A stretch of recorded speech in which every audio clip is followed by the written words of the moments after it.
আসসালামু আলাইকুম সুপ্রিয় দর্শক, শুভেচ্ছা জানবেন। ইরানের সঙ্গে যুদ্ধ করতে গিয়ে যুক্তরাষ্ট্রের ব্যাপক ক্ষতি হয়েছে। এই ক্ষতি হয়েছে জর্ডানে তাদের ঘাঁটিতে। কি ক্ষতি হয়েছে জর্ডানে এবং যুক্তরাষ্ট্রের এই ক্ষতির ফলে পরবর্তীতে আরো কি ধরনের ক্ষতির মুখোমুখি হতে পারে, এই সব কিছু আলোচনা করব এই কন্টেন্টে। আমি আরওয়ার সাদি আপনাদের স্বাগত জানাচ্ছি। জর্ডানে আপনারা জানেন যে যুক্তরাষ্ট্র তাদের সেনা, তাদের সামরিক সম্ভার জড়ো করেছিল। অর্থাৎ ইরানের কাছাকাছি যে সামরিক ঘাঁটিগুলো আছে সেখান থেকে সেনাদেরকে নিয়ে বিভিন্ন সামরিক সরঞ্জাম অর্থাৎ অস্ত্র-শস্ত্র নিয়ে জর্ডানে মোতায়েন করা হয়েছিল। জর্ডানের সঙ্গে ইসরায়েলের একটা সীমান্ত রয়েছে। গত ১২ দিনের যে যুদ্ধ হয়েছিল সেই যুদ্ধে ইরান যে কাজটি করেছিল সেটি হলো যে ইসরায়েলকে আক্রমণ করেছিল। এখন এবারেও যুক্তরাষ্ট্রের দিক থেকে হয়তো একটা ধারণা ছিল যে প্রধান আক্রমণটা ইরান করবে ইসরায়েলকে। ফলে ইসরায়েলকে সুরক্ষিত রাখার জন্য জর্ডানে যদি সামরিক সরঞ্জাম বাড়ানো হয় তাহলে সেটি যুক্তিযুক্ত। কিন্তু ইরান তো আগে থেকে ঘোষণা দিয়ে রেখেছিল যে যদি তারা আক্রান্ত হয় তাহলে এই অঞ্চলে তারা যুক্তরাষ্ট্রের যে ঘাঁটিগুলো আছে সেই ঘাঁটিগুলোতে আক্রমণ করবে। ইসরায়েলে তো আক্রমণ করবেই এবং যুক্তরাষ্ট্রের সেনা এবং তার নৌবহরের উপরে হামলা করবে। দেখা গেল যে আক্রান্ত হওয়ার পরে ইরান এই কাজগুলো করেছে। এখন জর্ডানে ইরান বড়সড় আক্রমণ করেছে দুটি। একটি করেছে তারা ২৮ তারিখে, ২৮শে ফেব্রুয়ারি, এবং অপরটি করেছে তারা ৩রা মার্চ।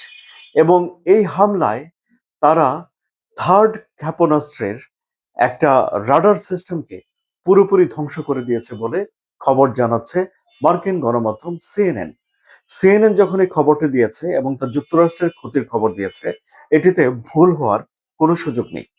তাহলে এই রাডার সিস্টেমটা যদি ধ্বংস করে দেয় এর অর্থ কি দাঁড়ায়? প্রথমেই বলে নেই যে থার্ড যেই আকাশ প্রতিরক্ষা ব্যবস্থা রয়েছে এটি পৃথিবীতে মোট ৮টি রয়েছে। অর্থাৎ যুক্তরাষ্ট্র এই আকাশ প্রতিরক্ষা ব্যবস্থার মাত্র ৮টি কপি তৈরি করেছে এবং এর একটির যে রাডার সিস্টেম সেই রাডার সিস্টেম ভেঙে দিয়েছে ইরান। এই রাডার সিস্টেমের দাম হবে $৩০ কোটি এবং টোটাল এই থার্ড আকাশ প্রতিরক্ষা ব্যবস্থার দাম হবে $১০০ কোটি। এই থার্ড প্রতিরক্ষা ব্যবস্থা বায়ুমণ্ডলের শেষ সীমানাতে গিয়ে একটা ক্ষেপণাস্ত্র বা উড়ন্ত বস্তুকে ধ্বংস করে দিতে পারে। সুতরাং এই থার্ড ব্যবস্থা যখন ধ্বংস হয়ে যায় তখন জর্ডানে বিশেষ করে ওখানে নিজেদের নিরাপত্তা রক্ষা করার জন্য যুক্তরাষ্ট্রকে এখন প্যাট্রিয়ট আকাশ প্রতিরক্ষা ব্যবস্থার উপরে নির্ভর করতে হবে। তাহলে রাডার সিস্টেম কি করে? রাডার সিস্টেম হলো কোনো একটা বিষয় উড়ে আসছে কিনা সেটিকে চিহ্নিত করে এবং চিহ্নিত করার পর সে এই থার্ড যে প্রতিরক্ষা ব্যবস্থা রয়েছে তাকে একটা সিগন্যাল দেয় যে উড়ন্ত একটা বস্তু আসছে এবং রাডার সবকিছু বিচার বিবেচনা করে এই আকাশ প্রতিরক্ষা ব্যবস্থাকে গাইড করে কোথায় হামলা করতে হবে, কোন জিনিসটাকে ভাঙতে হবে। সুতরাং রাডারে যেহেতু ভেঙে গেছে সুতরাং এই থার্ড প্রতিরক্ষা ব্যবস্থা আর সেখানে কোনো কাজ করবে না।